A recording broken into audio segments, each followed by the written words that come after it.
네, 정치권 관심 뉴스들 진단해보는 나이트 포커스. 오늘은 김근식 전 국민의힘 비전전략실장 그리고 김준일 뉴스톱 수석 에디터 두 분 모셨습니다. 어서 오십시오. 예, 안녕하세요. 예, 안녕하십니까. 자, 어제 서울시의 경계경보 문자 관련해서 좀 많은 시민들이 혼선을 겪었습니다. 서울시와 행안부의 책임 공방 속에 군 당국의 대응을 놓고도 여진이 오늘 이어졌는데요. 오늘 국회 국방위 주요 장면부터 보고 오시겠습니다.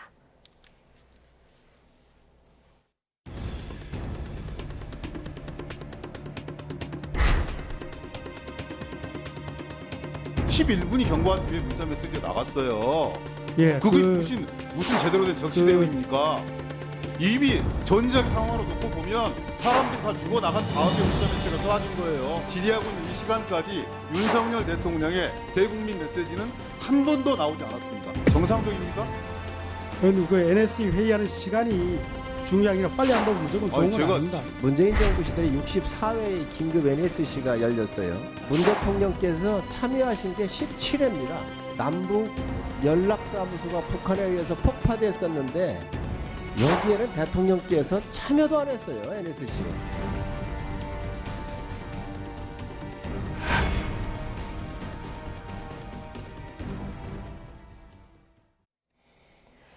네, 사실 뭐 북한의 그 우주 발사체 발사는 예견된 일이었는데 문자 발송 때문에 놀랐다 이런 시민들이 훨씬 더 많습니다.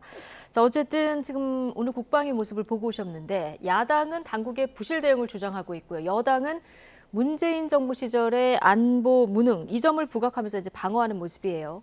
자, 여야 의원들의 질의 그리고 국방부 장관의 답변 전체적으로 어떻게 보셨습니까?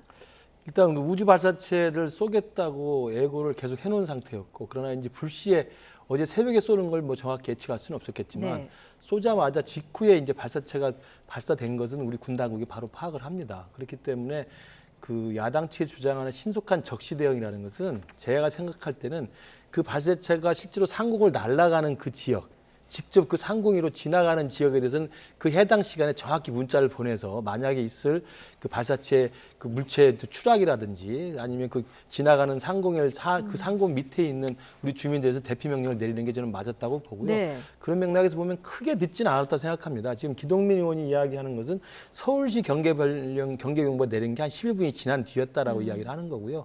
그러나 서울시를 지난 건 아니기 때문에 네. 지난번에 울릉도 쪽으로 북이 쐈을 때도 울릉도에서 정확히 그 경계경보가 내린 걸 제가 기억을 합니다. 그래서 적시 대응의 여부는 실제로 그 발사체가 직접 상공위를 지나가는 해당 영토, 해당 지역에 그 문자가 정확히 발송이 됐는지를 따져보는 게 중요할 것 같고요. 그다음에 NSC는 사실은 발사하자마자 바로 NSC를 열 수는 없습니다. 발사한 걸 합참이 탐지를 하고 그 발사의 궤적이 정확히 성격이 어떤 것이고 또 성공했는지 또는 실패했는지 이런 것들을 최종적으로 다 확인한 이후에야 사실 NSC가 실제로 용산 대통령실 벙커에서 열리는 거기 때문에 그런 맥락에 대해서는 저는 충분히 적시 잘 대응했다고 생각합니다. 예.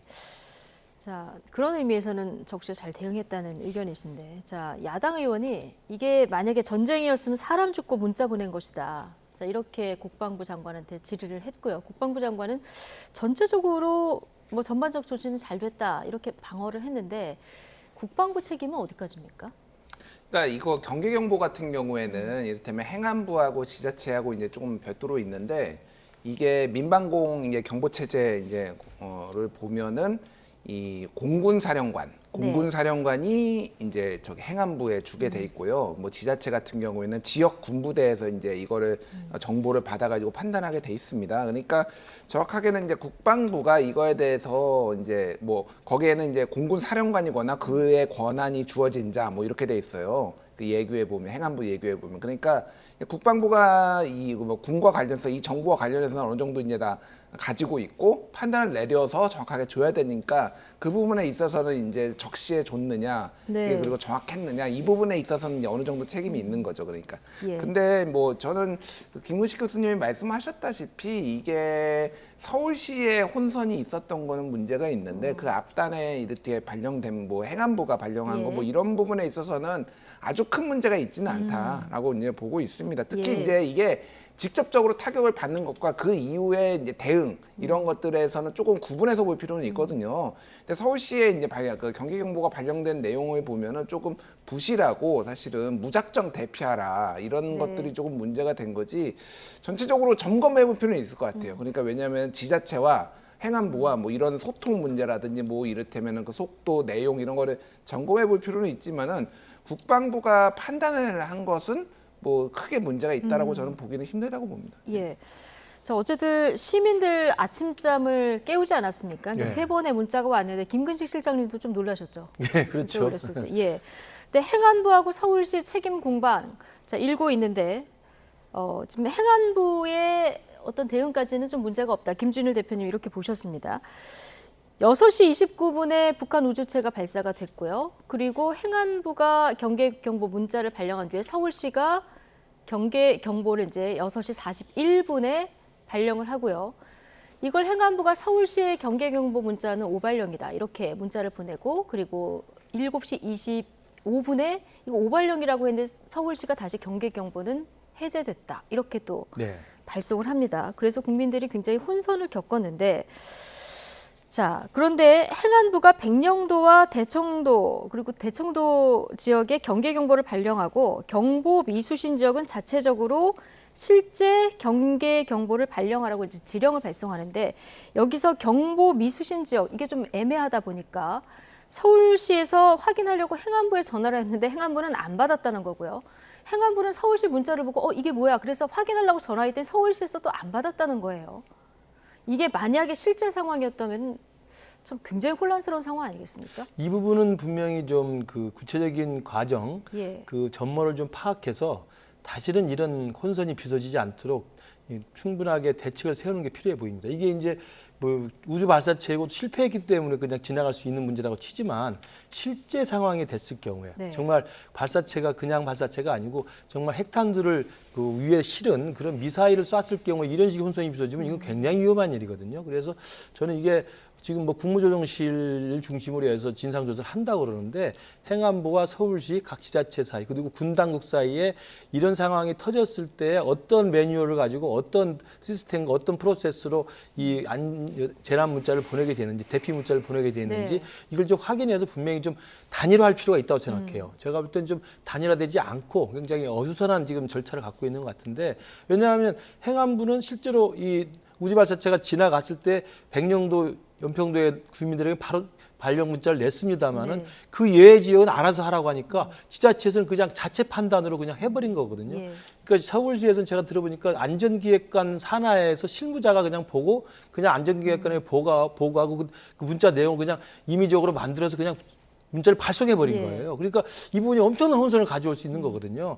그리고 발송을 하더라도 도대체 위협 요인이 무엇이고, 그러니까 북한의 우주발사체 발사라는 이야기를 정확히 하든가, 네. 어디를 지나가고 있는 것이고, 어디로 대피해야 되는 것이고, 가장 중요한 것들을 적어야 되는데 그런 내용은 전혀 없이 그냥 그러니까요. 문자만 보내서 새벽에 많은 사람들을 두려움에 떨게 했기 때문에 저는 이 부분에 대해서 누구의 잘잘못을 떠나서 진상조사를 분명히 해서 우주발사체가 아닌 실제 상황을 염두에 둔 시급하고 위급한 상황인 걸 전제해서 군 당국에 실제로 정보를 맨 처음에 탐지하는 과정, 그리고 행안부로 그게 정보가 전달됐을 때 행안부 중심으로 각 지자체에 어떻게 발령을 연결할지 이런 전체적인 시스템과 이 매뉴얼들은 다시 만들 필요가 있다고 생각합니다. 예, 말씀하신 대로 어린이와 노약자들 먼저 대피시켜라 이렇게 했는데 어디로 대피를 그렇죠. 시켜야 되는지 어떻게 해야 되는지 전혀 이제 모르는 상황이다 보니까 좀 당황스러웠는데 일단 이런 사태를 재발하기 위해서 정부도 이런 문자 시스템 보내는 재난 문자 또 발송 시스템 전체적으로 점검하겠다 이렇게 얘기했거든요. 네. 어떤 부분을 좀